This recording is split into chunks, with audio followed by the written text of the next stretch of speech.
I wonder when corporations say they can't find the right people to connect with me, because that's just so not true. And my guest today is a perfect example of courage personified and accomplishments personified. So without further ado, I'm going to introduce Charlene and let Charlene tell you her story. So the first thing we're going to do is say hi. Hello. Thanks for having me. I'm so excited to be with you today. Oh, it's great. And you know what? We met through colleagues. Dr. Yeah. Malikian and Charlene are in the same TED Talk, I guess you'd call it coaching program. And so we're in for a great interview today. And so why don't we start with, which I love to start with, tell us about how you got to where you are from childhood. Tell us about your parents, everything. Yeah. So let's see. I'm originally from Oakland, California. I was born there. I always say not the good part, but we were family nonetheless. I grew up in a little bit of a rough childhood. My father, I'm sure he was a wonderful man, but he was not a great father or husband, and he was abusive. And when I was 7, my mother left my father because I had gotten very sick. And my doctors told my mother that I was sick, that I wasn't physically sick, that actually it was all emotional and it was presenting itself physically. And so after 20 years of marriage, that was all my mother needed to hear to decide to leave my father. And I have 3 older brothers, and they stayed with my father. And my mother said, no, you're coming with me. And she raised me as a single mother. She worked really hard her entire life. She passed away when she was in her late 50s, having a heart transplant. Which I think is just testament to what stress can do to us, quite frankly, from a physical perspective. And, I was so blessed to have her. They say the lights that shine the brightest shine for half as long. And I think that's true in her case. And so, she taught me some really important lessons in being a girl. Being a Black girl in our country and in our society. And, the first thing she taught me was courage, quite frankly, was to have the courage to do what I needed to do in order to get what I wanted. And also to have the courage to not just make it all about me. And so I went to college. I'm the first person in my family to ever go to college. So broke that generational track there. And when I graduated undergrad, I went to Texas Tech and also New Mexico State. I missed a part. My mother had moved us to New Mexico for no good reason at all, just because it wasn't Oakland, California. so I grew up in New Mexico, and so I did go to college there. And when I finished college, I had a job offer out in the Washington, D.C. area. And I thought, wow, that's a really far away. But I took the job and I packed up my car and my dog. I had a little dog at the time. And I said, okay, Mom, let's go. And she said, oh, I'm not driving across country with you. And I said, I'm going by myself. And she said, yes, you are. You have the courage to do it. Go.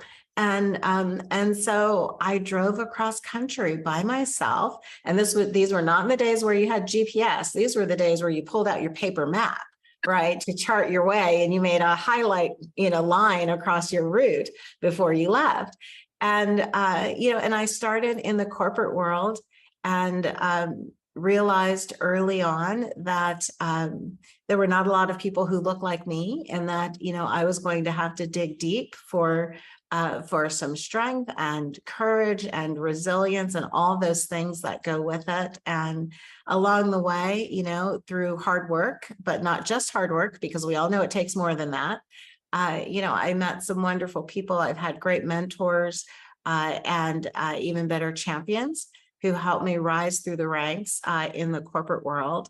And then at 53, when I was kicking butt and taking names and, leading corporate affairs for a $40 billion company and flying all over the world, I was diagnosed with cancer for the second time, an aggressive form of cancer.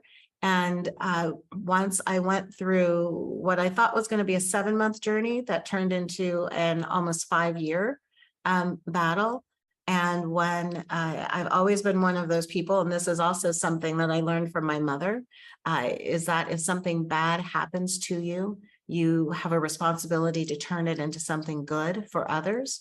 So once I got better, I went back to work and I thought, okay, I'm making an impact here, but if I could make a bigger impact and create a ripple effect, right, that continues long after I'm gone, then I've turned what was meant for my harm and cancer into something really good. And that's what led me to where I am today.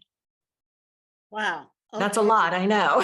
That's a lot. And I'm going to now go back and ask you some questions. First of all, kudos to your mom, as we say. Yes. One strong woman, and for demonstrating courage, not just telling you to go out and be courageous. Right. I mean, people say, go be courageous. Right. First of all, they don't know what courageous means. And second, they don't know what it would mean to you. And right. And 3, they're not telling you how. Right, exactly. Yeah, it's and so it's kind of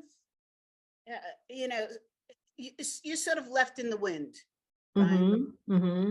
To do what somebody else thinks is courageous in their mind versus your mind, and how to do it. Right. And I think, my first super courageous moment happened when I was 12 years old. That was my first. Oh, I know, right? Talk about, leading you into a story. So when I was, I guess I was 10 years old, and we rented a house from a former Oakland Raider football player. And Ben Davidson, who's long been gone, but he's known in the histories of football. And he gave us tickets to a home game. And my mother and I went. She was a huge football fan. And my mother and I went, and I saw these women on the field that I'd never seen before. They were the cheerleaders, right? And they were sparkly and shiny and happy. And, they were all the things that I wasn't. Right. And I thought, I was so happy watching them, but I was also it made me a little sad, because I thought, I'm just a little skinny Black girl, that I could never do that.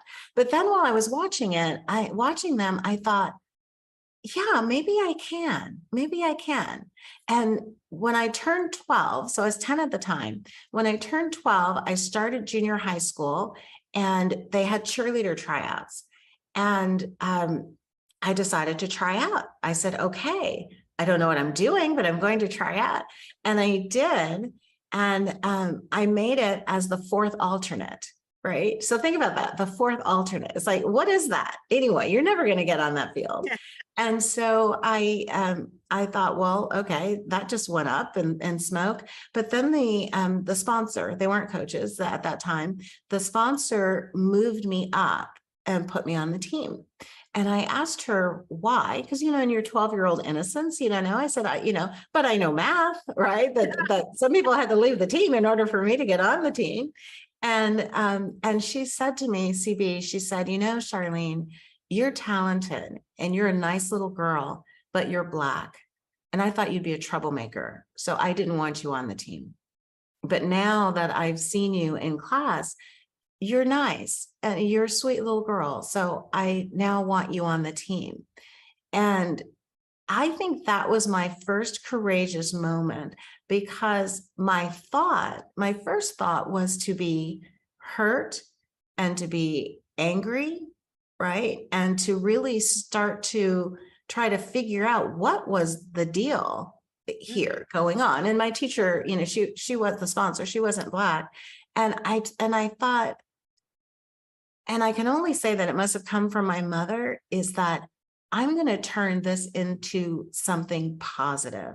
I'm going to have the courage to go out there and be the best darn cheerleader ever, right? And people think about cheerleading as being this flighty little thing, and it's all about, you know, what you look like and jumping up and down and carrying these pom-poms. And it is all those things, which is great, but it also taught me leadership. It taught me how to stand up for myself. It taught me how to take risks. It taught me how to be in front of hundreds and ultimately thousands of people and perform, right? And I would say, and to even not be afraid to express my personality. And so that's why I say at 12 was my first really courageous moment. And I think that set the tone for the rest of my life, quite honestly. Well, so here's your really first point of being courageous, is asking the coach why. Why? Mm-hmm. That is courageous. And that falls into, you know, what I call micro courage. Because you're Mm-hmm. walking into a building to save somebody, but standing there in front of somebody of a different race, and you're fourth on the list, and asking them, why are you moving me to the top? Could have had all kinds of ramifications. And actually it did. Mm-hmm. That's the second point of courage. Right. For you then to take those moments and move them into a positive zone. Wow. And at your age at the time, Yeah, you know, holy Toledo. yeah, it was crazy. But here to me is the funniest thing about it, because sometimes people don't really think about how important their words are and how words matter. Yeah. You know, I am 58 years old. I was 12 when that happened. I can recall that day and relive that day like it was yesterday. Wow. You know, words matter, you know, and I think sometimes people don't realize that. No, they don't. And they don't realize, I think even more than matter, words can be pivotal moments Mhm. in your life. Absolutely. I Mhm. mean, so I want to go back and ask you something, because I put the timeline together. When did your mom divorce your dad? When did When you I get sick? when I was 7. Ah, Mhm. so she had the time to nurture you. Yes. See what you, oh, wow, wow. Mhm. Um, Mhm. it's, I'm speechless, because Yeah. walking away, understanding, first of all, the fact that your mom understood the importance of getting you away Yes. from that environment, Mhm. that so speaks so volumes. And the fact that the doctors told her the truth. Let's go back there. Right. Right. And At that, I mean, we're talking in the drugs, you know? yeah, we're talking the late 60s, early 70s, right? And here she is a single Black woman with a barely a high school education, right? And she left. She's, Yeah. you know, she said, my daughter is more important than this. And she left and chose to raise me on her own. I was a great kid, if I do say so myself. I didn't get into trouble or anything, but that didn't make it easy, right? I mean, you still have to make ends meet. You still have to, if you can imagine the bias and the racism that she probably dealt with, you know, and in those days, I believe, you know, those were still the days, if you can imagine, that you needed your husband's permission, you know, to rent a house. All right. You couldn't, people forget that some of the freedoms we have as women were not always that way. And as Black women, Oh, it was right. unattainable. Mm-hmm. And let's just go back a moment to the Sure. doctors, Yes. because kudos to those doctors who didn't, oh, what's the term that I want? Minimize your Mm-hmm. mom's ability to understand what they're saying. Mm-hmm. I have been in so many situations where, you know, I'll be with my husband, who's white, Mm-hmm. and the doctors will either ignore me or start talking to me as though I was ignorant. Mm-hmm. And I'll look at them and I'll say something, and they'll what? That came out of her mouth? Right. I mean, fortunately, my family in Detroit, they're all doctors. So Mhm. Ah, that helps. I'll come out with something out of the clear blue, and so for example, they'll talk to him about a specific medicine, and I'll look at them and I'll quietly say, but what about this version of what you're talking? Mhm. And they'll go, uh, yeah, that'll also work. Right? The element of surprise, right? And the Exactly. element of underestimation, Yeah, right? exactly. So I Mhm. love the fact that starting from the very beginning, um, the doctors there said to your mom what needed to be said, and that your mom then picked up on it and took an action. That's a Mhm. powerful set of events right then and there. That's a book in itself. Right, right. And CB, that's my life. Someone asked me, I happen to be not happen to be, I am a Christian and very strong in my faith. And someone asked me recently, you can't just put everything up to your faith, right? You just can't say as my mother used to always say, God will provide, And I said, well, there are so many points in my life where my life could have gone left and it went right. And there is no explanation for why that happened. I said, that's why I have faith, because without it, I can't even make sense of my life. It's like, why did those doctors, speak to my mother in a way that she understood? Why did she have the courage to Yes, leave a marriage she had been in for 20 years? It's yes, not like it was new, right? yes. She had been in it. How did she have the courage to move, across country with And just the to two of us? select a daughter to take with her. Right. All of my brothers were given the option, do you want to live with my mother or do you want to live with my father? And my mother said very clearly, you don't have an option. I was the youngest. And she said, you are mine. You are mine. Right. And there's, there, and even as an adult, there have been so many times where things just should not have worked out.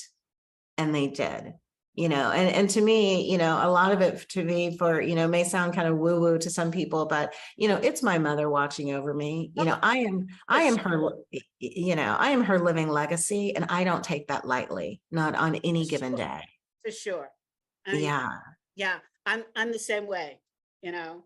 And I lost my mom, and I say, "Okay, mom, I've got it," Mm-hmm. or "Thank you," or "I'm just so grateful," Right. right? Mm-hmm. And it's weird how after somebody passes who was so influential in your life, you realize how much more influential they are than what you thought they are. Oh, absolutely. Right? Absolutely. Yeah. Yes. And the Yeah. courage to give them the kudos, right? Mm-hmm. Mm-hmm. Oh yeah. Oh yeah. The stories. Yeah. That's a whole nother show. Right, exactly. Exactly. You and I, we got it. Mhm. So okay. So then you went on, we'll skip a couple of things, and then you went Mhm. on to after you moved to New Mexico, went on to college. What was your major? My undergrad was journalism, public relations. Mhm. Oh my God, of course, Yeah. of course. So Mhm. that gave you incredible bench strength. Wow. Yeah, it did. I fell in love with words and meaning, and that has been my entire career, has been communications, corporate affairs, journalism. I just love it. Still love it to this day. Well, you have my envy because I am highly dyslexic. So Ah, right, right. That can be a gift. That can be a it gift, is a gift, right? it is an incredible gift, but language, not one of the gifts. Right. Well, we all have our different gifts that we Yeah, bring to the table. strategy, Right. definitely a gift, right? Mhm. So, okay, so you go to school and you travel across country because your mom has the wherewithal to say, use your wings to fly now. Yes, she did. She did. How I did was, you have the strength to say that? well, I can't imagine because my daughters are, I have two, they're 28 and 27. And even now, and one lives in LA. And if she said to me that she was going to drive across country with her dog, here to DC, I would lose my mind. Right, right. I would flat out lose my mind. And, some people, can confirm a story of her flying across country in business class with a seat for her dog, right? Which may or may not be true. But anyway, there was no way I was going to have her drive across country. I mean, I would lose my mind. And at that time with my mom, when I left, I was 21 years old, just driving across country with my dog and my stuff, Wow. which all fit in my car, by the way. Wow. Yeah. I'm through the South. Okay. Right. All right. Yeah. It was crazy. I was scared to death. Right. How did you deal with that? I would have been so scared. I was really scared, because I had not, at that point, I hadn't driven 4 hours anywhere, right? And now we're talking a days long trip. And so I did things of, making sure I stopped at a hotel for the night before it ever got dark, right? So I never drove if it was dark in the morning or dark in the evening. I never drove in the dark, and I what I think really helped me was because my dog was with me, I was so focused on keeping him safe. I wasn't focused on my own safety. Mm-hmm. And it's, I obviously I didn't intend it or plan it that way, but I just wanted to make sure he was okay. And I think it took some of my own fear away, I know and exactly what you're saying. Exactly. yeah, Yeah. yeah. Yeah. But I was relieved when I got here. When I decided to sell my house in New Jersey and move cross country, I had my dog with me. And it was Mhm. such a focus on him. I didn't have any place to stay here in Colorado. Mhm. And I just said, I'm doing it. Yeah. And Right. I sold my house in the middle of my having a conference. And Mhm. just said, I'm just going to let the chips fall where they may. Right. I'm out of here. Right. But Yeah. I was always worried, was he by my side? Would he get loose? Mhm. Right. Mhm. So Yeah, there's power in taking the attention away from yourself, right? absolutely. Well On said. so many levels, there's Well said. power in that. So tell me, so you walk in, this young kid at Mhm. corporate America. Where was your first position? I worked for IBM Federal Systems, actually, Wow. in Okay. Rockville, Maryland. Wow. Mhm.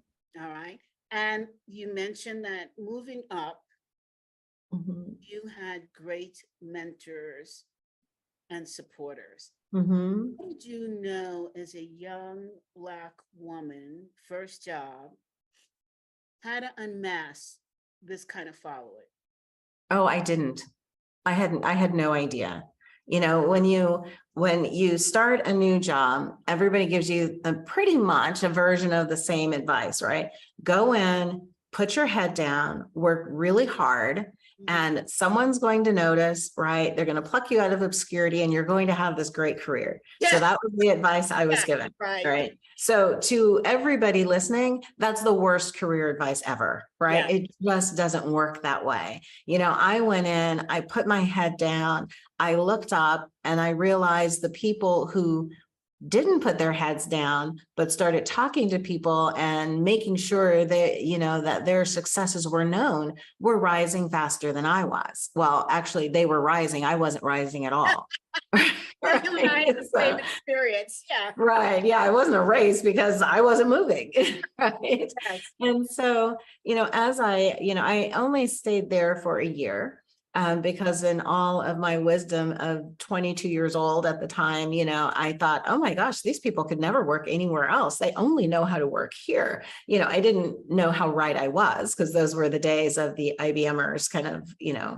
The and boost. and so I moved around a bit and then ultimately landed at another big company.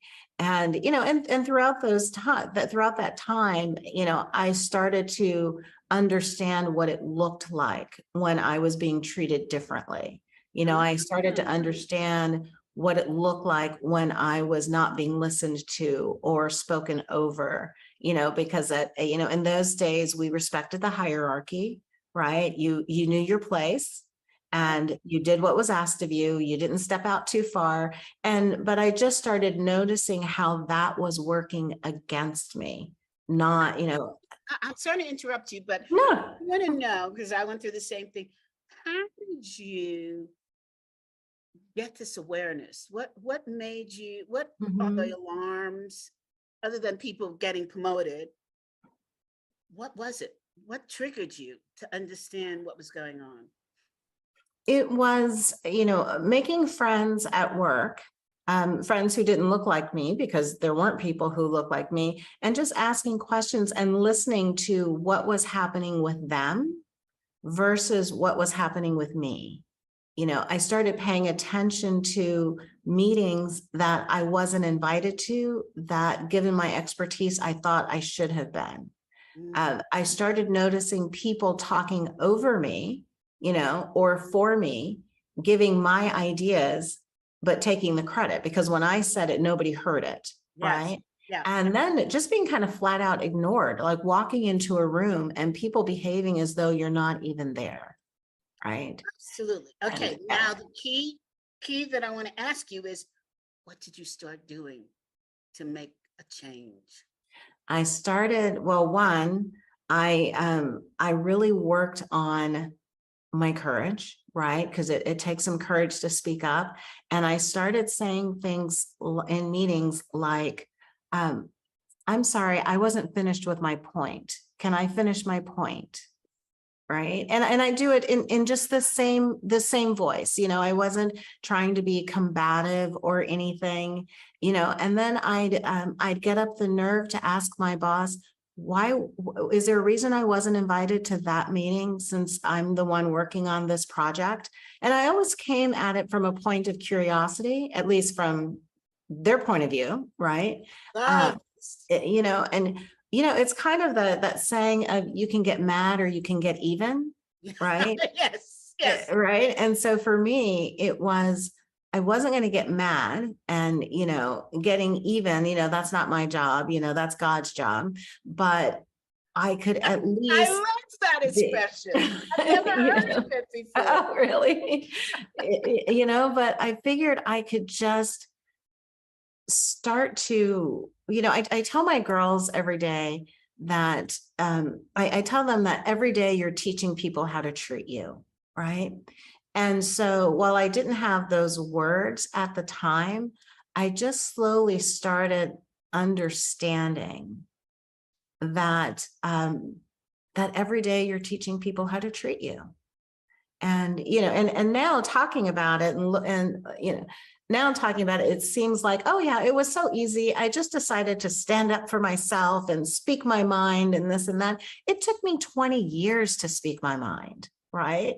It took these things took a lot of time, and the one thing that I didn't conquer until I hit my mid 50s was that feeling of letting people make me believe that I wasn't good enough. Or for whatever reason was in their mind, right? Not my mind, but their mind. And, and often, when people who are higher up, they're CEOs, they're chairmen, they're et cetera, and they communicate to you that you're not good enough, if you're not careful, you'll believe them. Absolutely. Absolutely. Right. And so, so it wasn't all, 10 years in, I'd had all the answers, I'd conquered everything, I wish it had been that easy, but a lot of it also just came out of frustration and just being tired of being overlooked, tired of being treated as though at that time that I didn't have 3 degrees, tired of being treated as though I was different when I wasn't, right. Or that I wasn't qualified. When I was probably overqualified. And sometimes I was underqualified, I'll acknowledge that. But, it was just, it was just a number of lessons and things that I learned along the way. And sometimes it was just a matter of getting sick and tired. You know, as my mother would say, I'm sick and tired of being sick and tired. Right? I remember my mom saying that. Right. You know, I just have such admiration for you. One, for the courage that you've displayed, and two, most importantly, being willing to share it today. You know, when I hear you speak, I want to volunteer to be one of your daughters. The advice they're being given is so rock solid. Mm, So, okay, now I want to jump forward to cancer. if I may. Cancer. Okay. Tell me, you mentioned twice. Let's start with the Yes. first time. So as crazy as this sounds, the first time I ignored it, I literally got a cancer diagnosis and I said, well, is this a fast growing cancer? No, it's not fast growing. Okay. So how much time do I need to deal with this? I mean, it was like, they called it like stage 1A. So I wasn't in a hurry. I knew I was going to need to have surgery. And so I pushed it to as far as I could because I was busy, right? I'm working, I'm killing it, right? I'm busy. And so I pushed it as far off as I could. And then I had surgery. And you know, as I say, you know, I don't have much of my original equipment, you know, of the OEM manufacturer of God does, you know, he took some of those parts away. And then 6 months later, I was diagnosed with aggressive breast cancer. And so then I couldn't ignore it. And, you know, it's interesting to me, CB, because not at the time, but, you know, I've come to believe very strongly in the mind-body connection, right? And my body told me I was sick long before I was diagnosed with being sick. And I knew something was wrong. I didn't know what. I certainly didn't think it was cancer. And so, you know, the first bout with cancer, I truly believe I was being sent a message, you know, and I just wasn't listening. So when it came back around again, it was like, okay, we're really going to make you listen now. And what made the difference is my doctor, who I had known because we'd served on a board together. She said, Charlene, you know, you are very straightforward in your conversation. And so that's how I'm going to speak to you. You need to not work during your treatment, your 7-month active treatment. And I actually kind of laughed. I was like, well, that's kind of like the most ridiculous thing I ever heard. And she said, I can almost guarantee you that if you work during your treatment, you'll die before it's over. Wow, that's just like that. Just that blunt. And I thought, okay, this is not something that I could ignore, that I had to pay attention to it. And a week later, I told my boss and the chairman of the company, I said, I have cancer and they believe it's going to be 7 months, a 7-month treatment.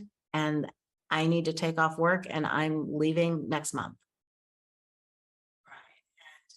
And he said, we're team Charlene, so you do what you need to do.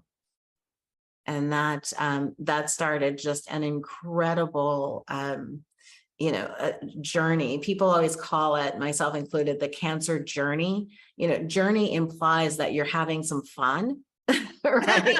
Going on a journey. No, You know, that's not quite true. right? Yeah. You know, that's really not it when you have an illness, but it just upended so many things about life for me in ways that I could have never imagined, you know, and you often will hear people say, oh, well, this was actually a gift because, you know, I have so much more now in the way that I look at life. And I do look at my life very differently, my family, my kids, the whole thing, but you'll never hear me say cancer was a gift ever, right? Because it was hell. You know, and it led to an identity crisis that I could not have ever imagined. and I lost myself in the middle of the whole thing. And I hadn't planned on my treatment going from 7 months to 5 years. I'd had 9 surgeries in 3 years, and, that's disconcerting in and of itself. Wow. But, when you go under anesthesia, I think you get a little dumber each time when you Yes, come out. yes. So, Mhm, mhm, so by the 9th time, I was like, okay, wait a minute, what, this, but in all seriousness, I mean, it was horrible. It was horrible telling my kids. It was horrible watching my girls watch me go through it. mhm. It was, when I lost all my hair, and, and people who have not been close to it think that when you lose your hair, that it's a vanity issue, right? And they say, well, you lost your hair, but at least you're still alive. Mhm. And it's not about vanity or beauty or any of those things. It's about identity. It's Yes. about all of a sudden you look in the mirror and you don't even know the person who's looking back at you, Mhm. right? And the longer it goes on, the more you lose yourself, and the more you forget like who you were or how to live, because now all you know how to do is be sick. Yes. And it's crazy. And you lose friends. And it hurts when you lose friends who you thought would be there for you thick and thin, but not everybody wants to be around a sick person all the time. Mhm. Right. Now, you also gain friends. I mean, there were people who stepped up that I barely gave a second thought to sometimes. Mhm. So there's, there is kind of a balance and a yin and a yang. But, I wouldn't wish cancer on my worst enemy. When you say you lost yourself, what does that mean? So I had spent so much time being this hard charging achievement junkie executive. I knew how to be her. I absolutely knew how to be her. I solved problems. If people needed something, I'm on it. Let me solve this problem for you. Got it. You're good. Okay. Who else can I help? Let's do this. Let's move here. And then what I wasn't used to was asking people for help. Right. Mm. And I had to ask for help because there were things I couldn't do for myself. Mm. Right. When people would say, oh, do you need anything? I'd say, no, of course not. I don't need anything at all. The reality was I couldn't walk up a flight of stairs. If I needed to get upstairs, somebody had to help me. Right. There were times. So when that happens, it's like, wait a minute, that's not me. I'm the Yes. one who helps other people. Yeah. Right. And then around my house, like we all do, we have pictures of our family. We're happy, we're smiling. And I got to a point where I would look at those pictures and I didn't look like that anymore. And I would stare at them, CB, and I would say, not only do I not recognize her, I remember her life, and I'll never be that way again. I'll Mhm. never have that look in my eyes that the world is my oyster, that I can achieve anything, that the lights won't go out, right? That innocence, some of that naivete that you can still have when you're in your 40s that light was still behind my eyes in those pictures, but they weren't behind my eyes in real life. And I thought to myself, am I still this hard charging executive? Half the time I have chemo fog and I can't even remember whether or not I took my medicine. It was Mhm. like, who am I? And when I went back to work, and I did go back to work, not during my active treatment, but in those next 3 to 4 years, I went back to work and it didn't feel right anymore. And it had never not felt right, right? No matter what was Feel coming right. after me, I didn't fit in there anymore. There was too much that had gone on inside me and in my life that while I may have for the most part, throw on a wig and I kind of looked the same. I just was not the same person, but I didn't know who that person was. It's my purpose has always been to be a trailblazer, especially at work, and to pave the way for other people, the people who would come behind us. I didn't have the energy nor the desire to be an executive trailblazer anymore. And I'd spent 40 years kind of building up the trailblazing and at least 30 years in corporate being that person. And that person was gone. She didn't want to do it anymore. Did you feel that you didn't want to do it because you were tired or because you had different energy, or because, and it could be all of these, because you now have a wisdom of life that other people are naive to? It was probably all of the above. I was tired of the hypervigilance that is required of women of color and especially Black women in the workplace. That hypervigilance, that alone is enough energy for a 50-hour week job. And you have to do that on top of doing your job. Yes. And I was just tired of putting my energy in that direction. I also became very aware, as you do when you get older, and especially when you get sick, I became really aware of my own mortality. And I began to think, what do I want? What kind of impact do I want to make? And I was one of those people, when people would say, at your deathbed, you're not going to say, I wish I'd worked another, 5 years.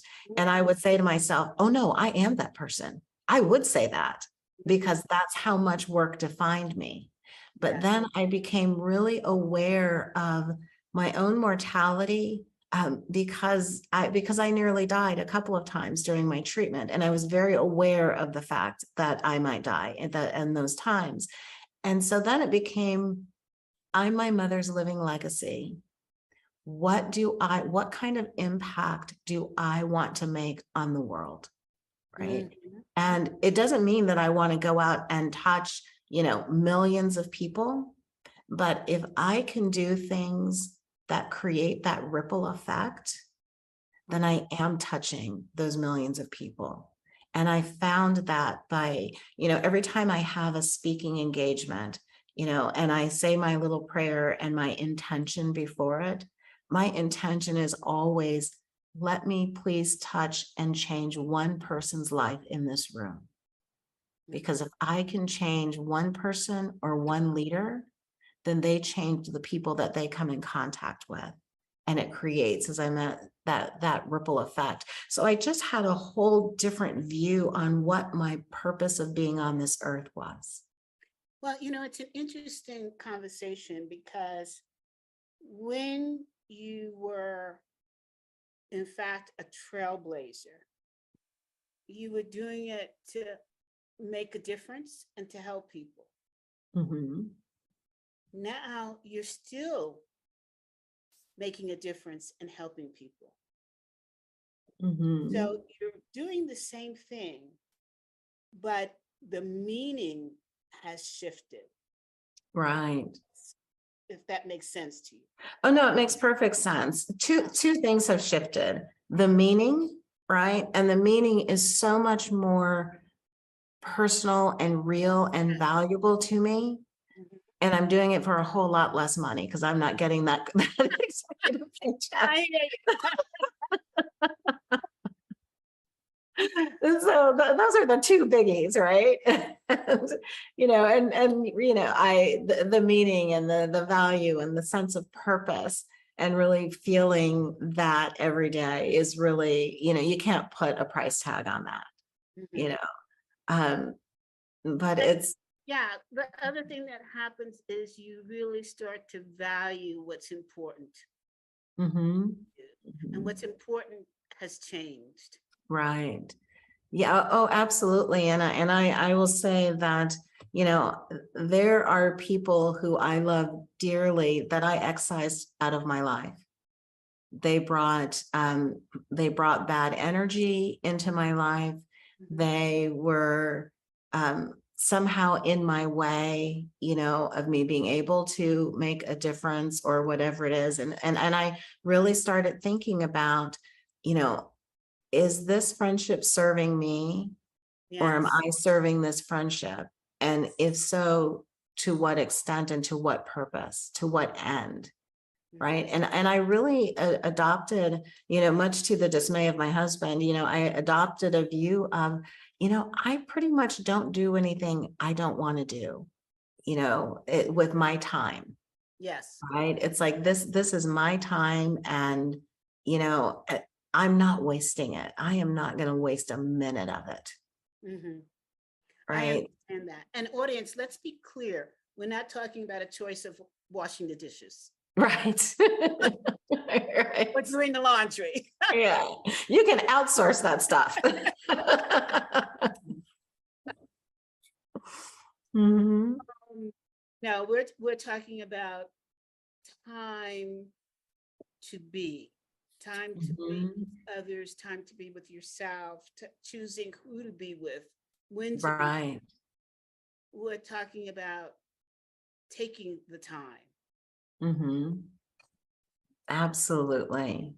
Absolutely. You know, and every, you know, you know, every opportunity to me is an opportunity to make a difference in even the smallest way. You know, it might be really small to you, but it could be huge for someone else, Yes. you know, and you just don't know, you know, and it doesn't take a lot to just be a good person.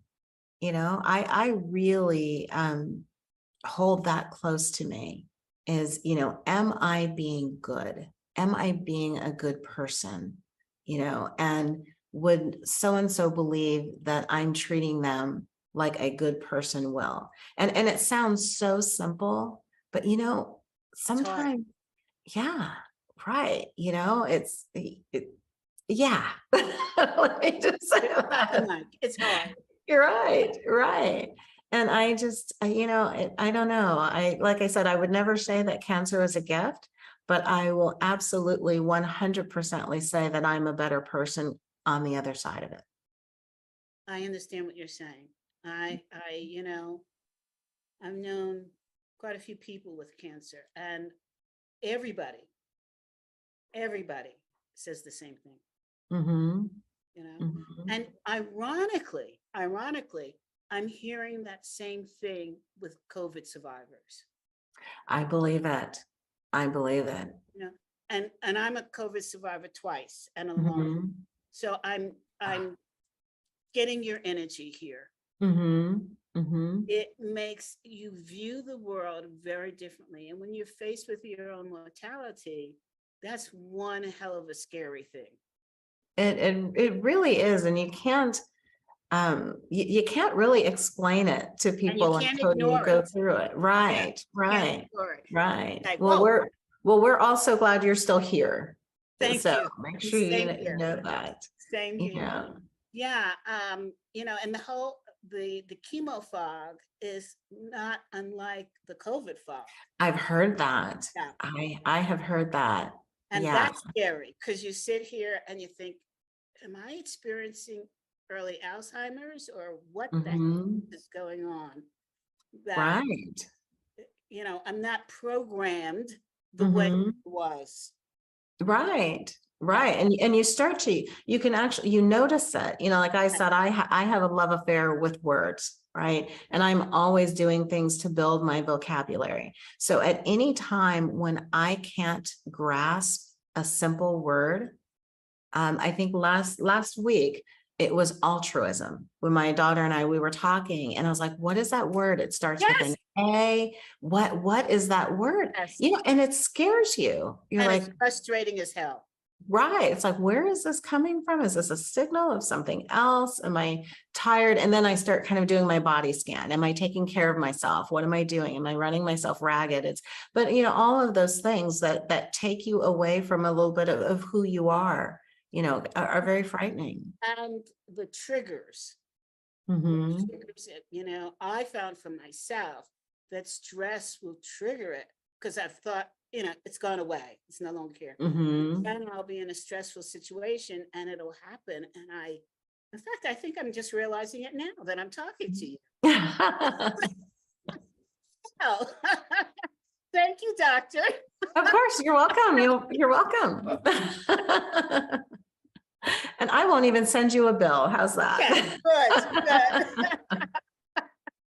And we laugh together, and it's so good to do that because it's so good to laugh with people who've had experiences that you can relate to deeper than just words.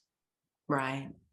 And not to say that I've had cancer and I don't want to have it, and COVID, and Right. I don't wish that on anybody. Right. Exactly.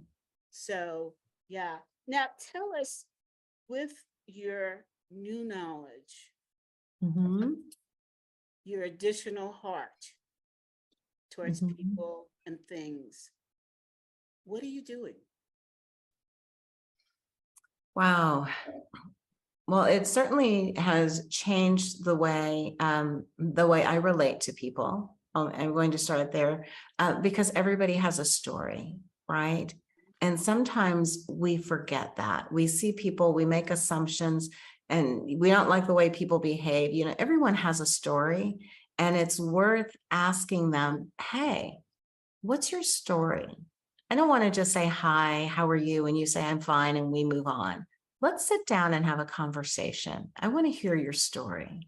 And the other, what am I doing is, I'm a keynote speaker, and I was just talking about this morning to someone else. I said, I'm a keynote speaker because I have a message to share. And the way this came about was someone had asked me to do a speaking engagement and then started telling me what they wanted me to have in my speech. And I said, with all due respect, I am not a speaker for hire to talk about XYZ. I said, I am a speaker because I have a message to deliver that needs to be heard to change people's lives. I said, that's what I speak on. And so, delivering that message about you are enough, about it being choice, not chance, that changes your life, and you have a choice, those messages are really important to me. And I've seen them, how they empower other people, how they can help people break free from whatever it is that's holding them back or that's trapping them. And sometimes it's just themselves, right? And so being able to carry those messages to people is really important to me. As I'm also a coach, and that, as a coach, we work we work to the betterment of other people, and I think that I get more out of it than anything else when I see someone make this breakthrough. And this feeling, right? When you see somebody break through and it's because you were able to help them do that. That is just so powerful to me. And it's selfless, but it feels quite selfish to me because I get so much out of it and so much joy out of it. And that's just kind of what I do now. So I want to, I'm known for speaking my mind. Okay, I appreciate that. Yeah, it's gotten me into a lot of trouble, but I like that. benefit from seeing a lot of success in other people. And I want to share something with you in the audience. When you first contacted me, the audience I want to share with you, we're both members of MG 100. Mhm. And you told me about your background and you wanted to be a superior coach. And I'm listening Mhm. to you and I'm thinking, I don't hear anything. Mhm. I don't know how to help this person. Mhm. I wasn't hearing your heart. You're right. And that's something to me as a coach of coaches and being the CEO of the Association of Corporate Executive Coaches is very, very important. I will drop whatever I'm doing when I hear somebody's heart. And I remember just sort of gently pushing you away, very kind of gently. At least I hope it was gently. Now I hear your heart. And I think that the people that you coach, if you speak to them the way that you've spoken to us, the audience, they're so lucky. Because what you can see in them and see what they don't have is courage and heart. And that's really the solution to all problems. Right. And I hear that you have that now. So kudos to you. Oh, thank you. Thank you. Yes, you know, even becoming a coach, to your point, I mean, becoming a coach has been a journey as well. And really understanding that as a coach, you are working with people about their lives, right? I mean, not just, you know, there may be a specific situation, but coaching is rarely about what you think it's going to be about, right? Even with each session, you know, and you are impacting someone's life Yeah, and how they're able to walk through the world, right? absolutely. And that can't be, you know, you have to understand that. You have to understand and really hold gently that power. Yeah. And, you know, and I think when, you know, to your point, when I first became a coach, or when I used to say when I first, which was probably a red flag, when I first started this coaching thing, right? You know, it's like, you know, and kind of figuring out what it is and what it, you know, and what it isn't. You know, I'm thinking, oh, you listen to people, you give them some advice, you say, here, this is what I would do, and then you go on to it. And then you know, next kind of thing. And it's so much more than And that. I think that's about the time that I met you. You were Right. moving through that process. Yeah. Mhm. Absolutely. Yeah. Absolutely. And now it's just so, you know, I just think about my own growth, right? Mhm. And my ability to help others grow has changed so dramatically, you Yes. know, in with coaching, and even with you know, with speaking. You know, as I said, you know, I won't speak on any topic. Yeah. That Well, doesn't one serve the feeds off purpose. the other. When you become a master coach, you really become a great speaker, I believe. Mhm. Mhm. Because I mean, you're communicating to your clients, right? Right. To me, a master coach is not somebody who cites rules and regulations or goes by a Mhm. script that was Right. defined by an association. Mhm. To me, being a master coach means hearing, Right. listening for what is not being said. Mhm. Right. That's where the information is that you need to guide, Mhm. right? Mhm. And that takes a special skill set. Mhm. Yeah. Yeah, you know, one of my favorite questions in coaching that I ask my clients when they'll say something, they've had some kind of discovery and they'll say something, and I'll say, how does that feel? You know, and they'll tell me what they're thinking. And I'll say, no, no, no. I want you to pay attention to your body. How does it feel when you say that? Tell me, what do you feel it in your stomach? Do you feel it in your chest? Where do you feel it? And when they connect those two and the power that comes out of that, it's just so exciting. So, Exciting. Yeah. yeah, you just want to kind of jump up and down. But Yes. Yeah. yeah, it's just that has becoming a coach has truly been a blessing. well, we have a great profession, right? Mhm, So mhm, I'm noticing the time, and so I want to continue our conversation, mhm. but I want to respect our audience and to be a little bit of devil here to say, come back for part 2. So Great. Charlene is not going anyplace, Mhm. and we are going to continue the conversation. We're going to come back for part 2.